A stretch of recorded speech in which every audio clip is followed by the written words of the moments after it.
Nze Nanteza Juliet okutuusako alipoota embeera y'obudde. Ebitundu by'eggwanga ebisinga obungi byafunye enkuba era nga alipoota ey'enkuba eraga nga Jinja yafunye enkuba eyawezezza milimita za 3 n'obutundutundu 2, Ntebe n'eba n'enkuba eyawezezza milimita 15 n'obutundutundu 7. Bwe tutya ku kifaananyi ekyo ekyakubiddwa ku Ssemazinga Africa kiraga nga omukuubo gw'enkuba gwongedde okusenvula okudda mu bukiikaddyo bwa Ssemazinga Africa.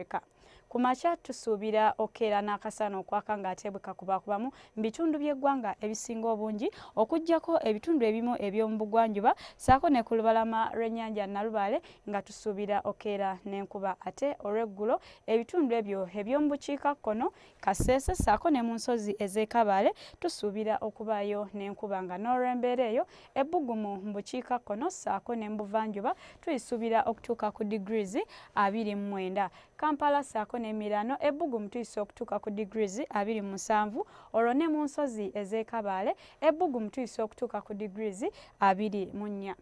Ebibuga ebimu eby'ebunaayira Nairobi, Paris ssaako ne mu London tusuubirayo enkuba. Ate yo mu Dubai akasana tukasuubira okwaka ate nga bwe kakubakubamu. Olwo yo mu New York ebbugumu tuyise okutuuka ku degrees 2 zokka zokka.